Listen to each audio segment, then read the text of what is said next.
강의하던 내용을 전부 설명을 해드려야 합니다. 저는 마음이 급한데 제가 오늘 강의를 드리는 3D 프린팅 부분은 뭔가 딱딱한 실제의 물건 얘기를 하는 겁니다. 자, 굳이 3D 프린팅일 필요도 없는데, 그죠? 그래서 일단 제가 대기업 쪽하고 관계해서 일을 했을 때 경험을 바탕으로 해서 국내의 모 대기업 연구실이 실제로 어떤 물건을 만들기 위해서 수행하고 있는 과정들을 간단하게 정리를 했습니다. 제일 먼저 기획 단계에서 조사라든가 뭐 여러 가지 분석 툴을 쓰고 방향을 설정을 하고 뭐 이런 여러 종류의 분석 종류를 합니다. 분석 종류를 하고 임원이나 디시전 메이커 누군가가 하면 붙어서 그래 그거 진행시켜봐라 이런 컨펌이 나면 그 다음으로 넘어가게 됩니다. 기획을 된 걸 가지고 제일 먼저 이런 거를 만들겠습니다 해가지고 컨셉 디자인이라는 걸 만들어냅니다.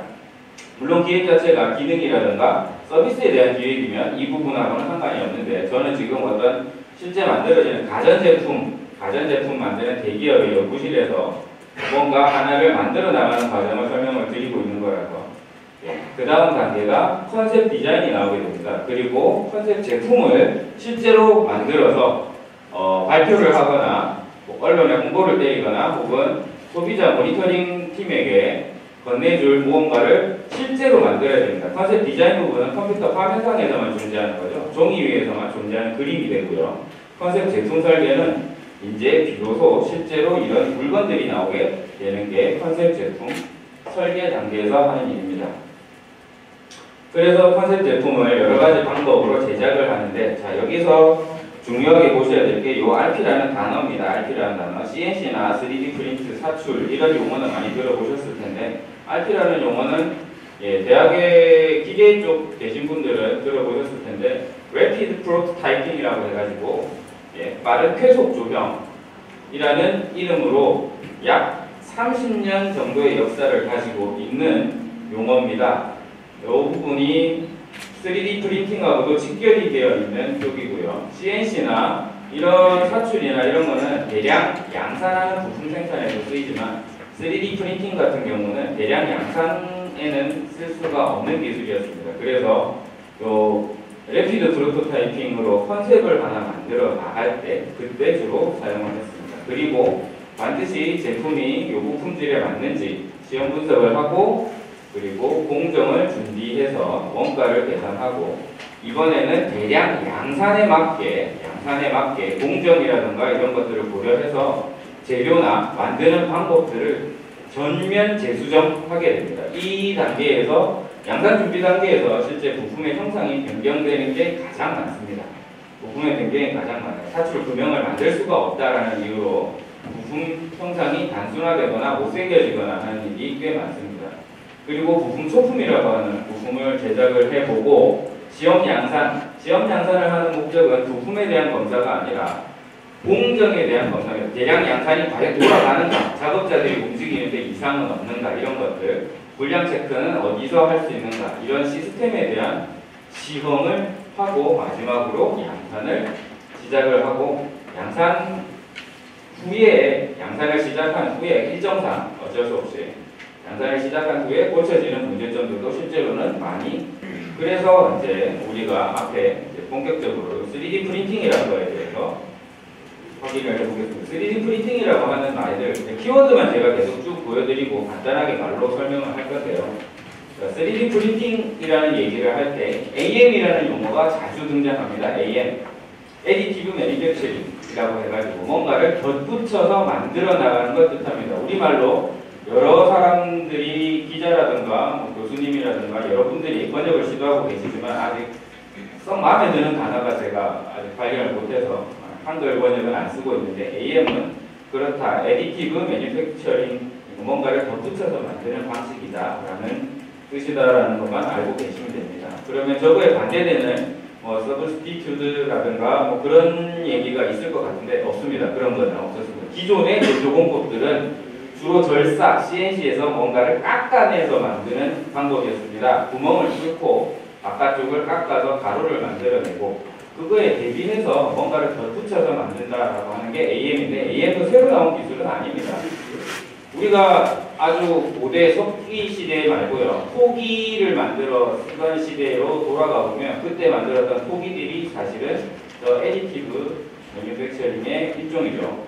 우리가 찰흙을 어릴 때 초등학교에서 만들었던 찰흙 공예 같은 게 바로 저 애디티브 매뉴팩처링이 됩니다. 저거의 역사는 굉장히 깁니다. 그리고 STL이라고 하는 얘기가 많이 나올 텐데요. STL의 약자는 스테레오 리소그래피라고 해서요. 메모해 두셨다가 나중에 위키피디아나 인터넷을 추가로 더 찾아보시면 됩니다. 예, 공간상에 있는 어떤 한 입체 공간도형을 그 삼각형의 조합으로만 표면을 구성을 합니다.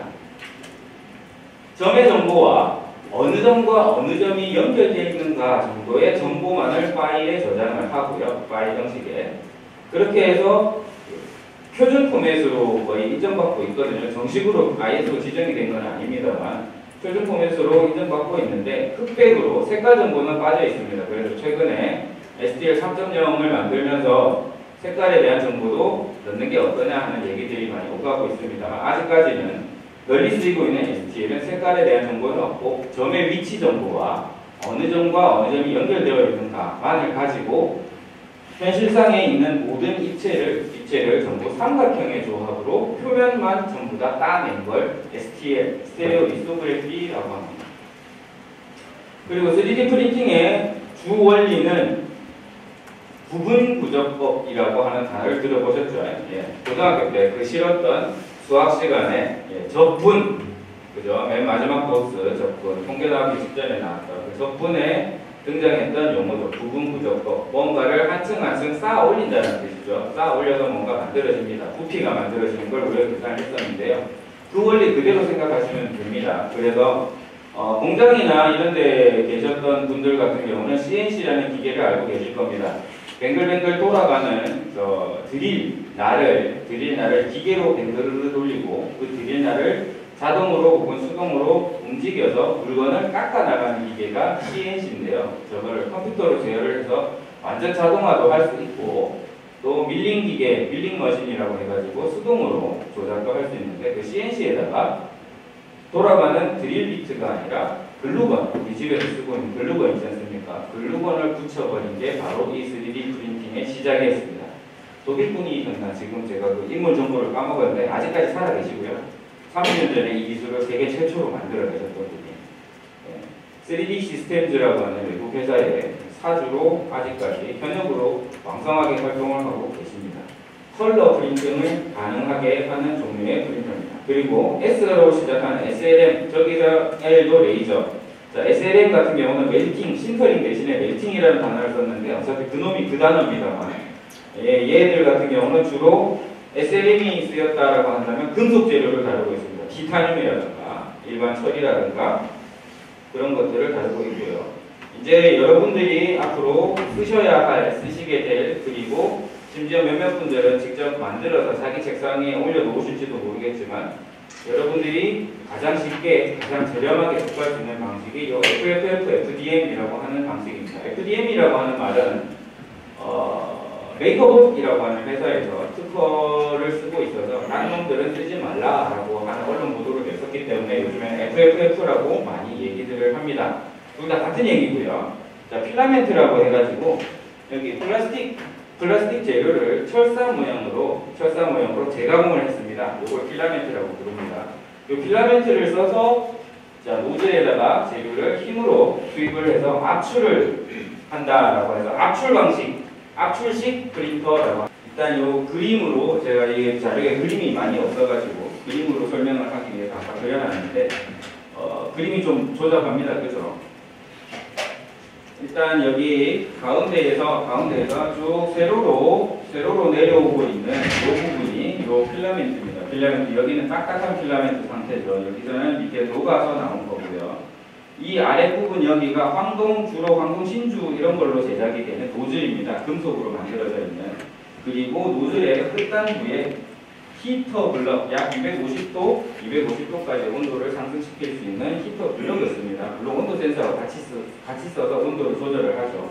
끝단부를 가열을 하고요. 이 필라멘트 재료를 모터의 힘으로 그걸 짜낸다라고 생각을 하면 됩니다. 치약을 짜내는 거랑 똑같거든요. 그래서 억지로 밀어 넣으면 노즐 끝에서 필라멘트가 녹아가지고 노즐 끝단으로 나오고 한 층 쌓고 그 다음 층 쌓고 그 다음 층 쌓는 방식으로 입체를 만들어 나가게 됩니다. 프린터의 베드가 제 물건이 출력되는 이 베드라고 하는 부분이 히팅이 가능해야만 쓸 수가 있다라는 부분이 있고, 그리고 몸에 해로운 유증기가 녹았을 때 유증기가 나온다, 냄새가 독하다라는 부분 때문에 점점 안 쓰이고 PLA라고 하는 옥수수 분말을 주 재료로 만들었다고 하는데 폴리렉틱 애시드, 폴리렉타이드 어쩌고저쩌고 하는 저 PLA라는 재료들을 요즘에 널리 쓰고 있습니다. 인체에 무해하다고 주장은 하지만 FDA 승인은 아직 안 난 걸로 알고 있습니다. 그 기사들을 보실 때 쓰이는 여러 가지 제조공법이라든가 이런 용어 몇 가지를 보셨고요.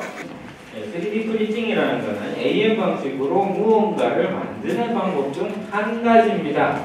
만드는 방법은 굉장히 다양하게 이미 인간들이 쓰고 있는 만드는 방법이라는 건 굉장히 다양하게 있는데요. 그 중에 한 가지 만드는 방법일 뿐입니다. 이 얘기를 왜 하느냐? 최근에 들어오는 문의들 중에서 3D 프린팅으로만 처음부터 끝까지 다 하려는 분들이 꽤 많이 있어요. 뭔가 판재 두 개를 연결하는데 이거를 프린팅으로 연결된 상태로 뽑고 싶다 이거예요. 그럴 필요가 전혀 없는데 그냥 나사로 고정하시면 안 돼요. 그죠? 라즈베리 파이나 아두이노의 케이스를 만들 건데 쉽게는 그거를 나사도 안 쓰고 접착제도 안 쓰고 아무것도 안 쓰고 3D 프린팅만 가지고 케이스를 만들려고 애를 쓰시는 분들이 되게 많아요. 그러실 필요가 전혀 없습니다. 그죠? 만드는 방법은 많아요. 우리 주위에 저렴하고 쉽게 가공할 수 있는 재료는 굉장히 많습니다. 사실은 굉장히 많은데 그 중에 한 가지니까 잘 생각해서 선택을 하셔야 됩니다. 이 방법이 만능이 아니에요. 여기 앞에 전시품들 보셔서 아시겠지만 사실은 이거 굉장히 잘 부서지거든요.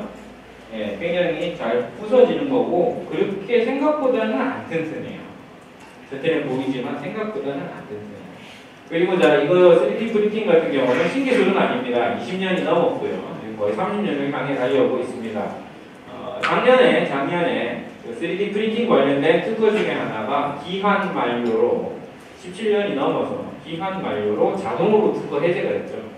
그 정도로 오래된 기술입니다. 이게 신기술이 아니에요.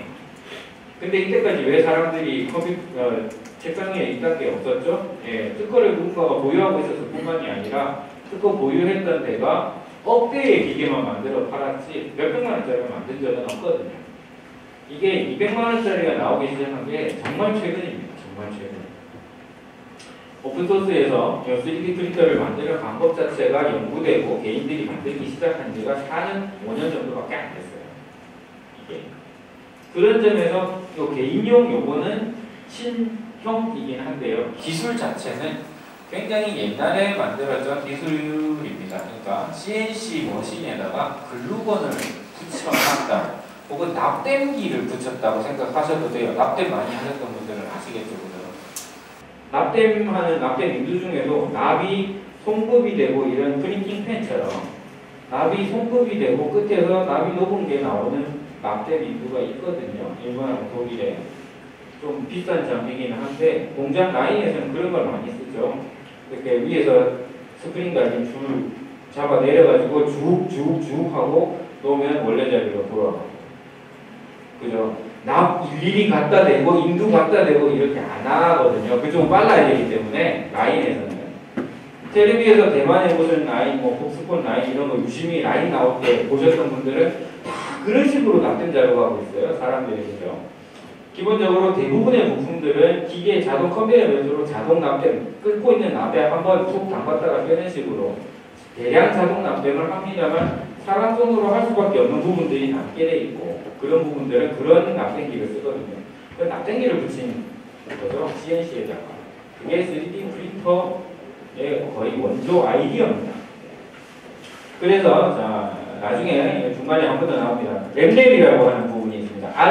REP, RAP. 처음에 저 E하고 A의 순서를 제가 자꾸 헷갈려가지고 엉뚱한 걸 찾아가고 있는데 램랩.org.org라고 하는 데가 있는데요. 이 3D, 개인용 3D 프린터를 최초로 연구하기 시작해서 지금까지 운영하고 있는 사이트입니다. 여기에 대한 정보들이 전부 다 있어요. 반 영어로.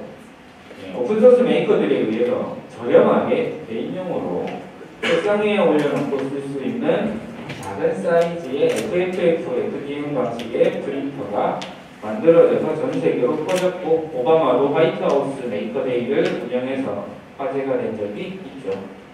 그리고 랩랩 ORG 뭐 저거 됐고요. 네, 두 번 됐네요. 그리고 FDM, FFF 방식이라고 하는 거는 자, 재료가 필라멘트라고 하는 재료가 열에 녹았다가 식으면 굳고 녹으면 액체처럼 유동이 되고 하는 그 성질을 이용해 가지고 철사 모형의 필라멘트로 만들어서 돌돌돌돌 감아가지고요. 롤에다가 쓰고 노즐에다가 저기 칠판에 있는 그림처럼 강제로 밀어냅니다. 그죠? 뜨거운 노즐에 강제로 밀어 넣으면 노즐 끝단부의 구멍의 사이즈는 0.4mm, 보통 표준으로 쓰는 게 0.4mm고 특별히 깎아보면 뭐 0.1짜리 쓰셔도 상관없어요. 시간이 4배 이상으로 더 걸리니까 0.4mm 노즐을 쓰고 거기로 강제로 밀어넣는 방식. 그래서 흔히 쓰는 재료는 ABS와 PLA 두 종류가 있다.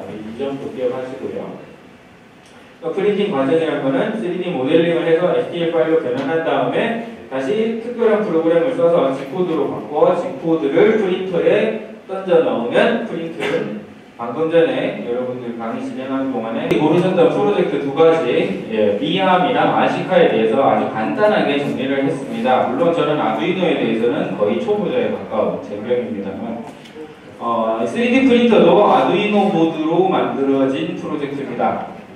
사실은 이제 설명을 해드릴 텐데 아두이노 보드에 여러분들이 첫 번째 수업 시간에서 LED 램프를 깜빡깜빡 켜보고 또 스위치랑 스위치에 필터를 달아야 된다 뭐 이런 거 들으셨지 않습니까? 그죠? 추가로 이제 센서라든가 그런 거 제어하는 방법이 다음 시간입니다. 자, 미암을 보면은요, 미암에 유튜브 미암을 찾아보셔도 좋고요. 예, 요거 자체가 플레이가 안 되네요. 예, 되네. 플레이가 되네요. 저번에 보셨던 그 동작 화면입니다. 그죠? 저렇게 여기 보시면 여기 배터리 있죠? 아두이노 보드 보이시죠? 그죠? 배터리랑 아두이노 보드. 예, 그래가지고 선들이 이렇게 연결되는데 이제 기계 종류 그리고 어릴 때 과학 상자나 레고 테크닉 혹은 뭐 이런 것들을 많이 해보신 분들은 금방 아실 겁니다. 그죠? 이게 서버가 몇 개 들어갔다 이런 거. 원래 미암 프로젝트 같은 경우는 이렇게 생긴 큰 거를 작게 간단하게 교육용으로 구현한다라는 거에 목적이 있었습니다. 네, 그래서 미암에 들어가는 게 서버가 4개입니다. 서버가 4개고 아두이노 보드가 하나 들어갈 거고요. 당연히 전원 공급을 어디선가 해야 됩니다. 컴퓨터 USB 단자에서 전원을 받아오셔도 되고요. 그 다음에 저렇게 별도의 배터리 팩으로 전원을 해도 되죠. 지금 저 그림 유튜브 동영상에서는 간단하게 구현을 하기 바빠가지고 배터리라든가 이런 것들이 밖에 노출되어 있지 않습니까? 그죠? 이제 여러분들의 프로젝트 조에서는 누군가가 능력이 되시면 미암의 하부에 케이싱을 설계해가지고 걷다가 다 숨겨놔도 괜찮겠죠. 3D 프린터는 그렇게 쓰라고 쓰는 거니까 원래. 그죠? 껍데기 이런 거 만드는데 쓰는 겁니다. 원래 미암 같은 경우는 원래 3D 프린터로 저 플라스틱 부분을 제작을 하는 게 아니라 그 목재판 그리고 아크릴판을 잘라 만드는 CNC 레이저 커터에 걸어가지고 한 판을 예쁘게 전 부품을 자른 거를 받아서 뜯어가지고 나사로 조립을 하는 게 미암 프로젝트입니다. 근데 그냥 3D 프린터로 프린트해도 상관은 없어요. 상관없는데 한 판 다 프린트하는데 시간이 제법 걸리기는 할 겁니다. 그리고 에디슨에서 출력을 하기 위해서는 부품의 배치를 바꾸셔야 돼요. 한 개씩 프린트 하시기엔 좀 그렇고 한 번에 여러 개를 출력하시게 될 건데 그 구상은 적당히 누군가가 알아서 해주셔야 됩니다. 그리고 여러분들 팀의 실력에 따라서 블루투스 모듈을 아두이노에 붙여가지고 스마트폰으로 수동 제어가 가능한 걸 만들든지 혹은 스마트폰에서 몇 가지의 움직이는 알고리즘을 정해놓고 버튼 뭔가를 누르면 알고리즘 1번이 수행되고 다른 뭔가를 누르면 2번이 수행되고 하는 식으로 몇 가지 동작을 미리 넣어놓고 고르게 한다던가 이런 것들을 생각해 볼 수 있을 겁니다. 즉 미암 프로젝트 같은 경우에는 저 암을 만드는 것 자체가 목적이라기보다는 저 암이 어떤 동작을 수행할 것인가 그 알고리즘을 세우고 코딩을 해서 동작을 하게 하는 것. 그게 주 목적이 된다고 보시면 됩니다. 그리고 아래쪽 아시카 프로젝트 같은 경우에는요. 예, 서버가 하나, 모터가 하나, 아두이노 보드가 들어갈 거고요. 당연히 스마트폰으로 조종을 하고 싶을 테니까 웬만하면 배우셔가지고 하시려고 하시겠죠. 예. 블루투스 모듈을 써가지고 스마트폰으로 무선 조종, 그래야 RC죠. 그죠? 라디오 컨트롤. 무선 조종, 리모트가 아닙니다. 라디오죠. 예, 무선 조종 컨트롤을 할 건데요. 자, 제가 생각한 형태는 예, 문기석 대표님이 그 우리나라에서 다른 강의를 하고 계신 팀에서 쓰고 있는 모델입니다. 블로그.네이버.com 3DEMP라고 하는 데에서 저 교육하시는 분이 실제로 유사교육으로 저거를 쓰고 계세요. 저 모델링은 공개되어 있지 않습니다. 안타깝게도. 저 비슷하게 만들기 위해서는 직접 설계를 하셔야 돼요. 아시카를 다뤄보신 분들만 설계가 가능하다는 치명적인 단점이 있습니다. 그래서 저게 안 되는 분들을 위해서 중국산 키트 중에 바퀴랑 몇 가지 부품들, 아크릴 따진 부품들을 판매하는 게 있어요. 저렴한 비용에. 이것들을 쓰실 팀은 이것들을 쓰실 수 있게 그렇게 해드릴 겁니다. 이거는 아두이노라든가 이런 걸 고정하기 좋게 구멍도 빵빵 많이 뚫려 있고요. 그죠? 예. 이거 같은 경우는 서브 모터가 아니라 모터를 2개를 써가지고 바퀴도 2개밖에 안 줍니다. 그죠? 예. 이거는 자동차의 형상이라기보다는 마우스, G 같은 그 G 로봇 있지 않습니까? 길 찾아가는 그 형상에 더 가까운 형상으로 만들어질 수도 있을 겁니다.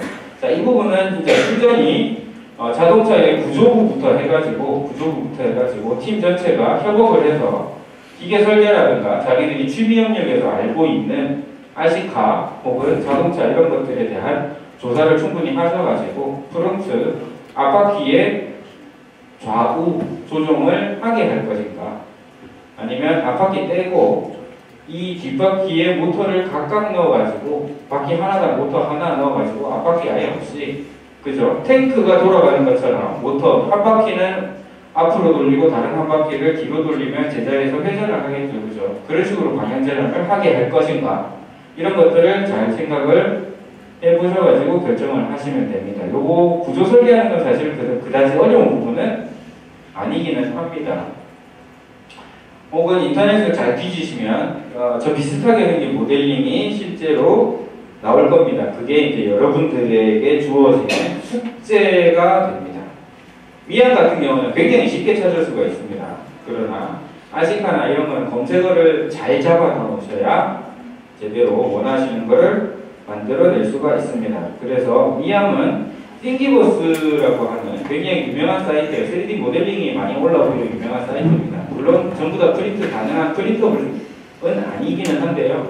여기에서 쉽게 찾아가지고 다운로드를 해서 프린트를 하실 수가 있습니다. 첫 번째, 설계를 설명해 보실 수가 있겠죠. 팔의 길이를 길게 해본다든가, 미암의 이 전체의 크기를 더 줄이거나 더 키우거나 이런 것들을 시도해 보실 수가 있습니다. 구조, 동작 원리들만 파악하고 나면. 그리고 제일 중요한 거는 동작하는 알고리즘이죠. 얘 팔 가지고 뭘 할 것인가. 찌개 손 열고 닫히는 거 하나, 그 다음에 이 팔에서 팔 전체가 이렇게 생겼는데 이게 굽어지고 펴지고 하는 요거에 하나, 여기에 2개 들어갑니다. 원래 하나가 아니라 2개 들어가고 베이스가 돌아가는 거에 하나, 이래가지고 총 4개가 쓰이는데 4개를 가지고 어떤 알고리즘을 만들어낼 것인가. 그리고 아시카 같은 경우에는 설계를 해야 됩니다. 설계.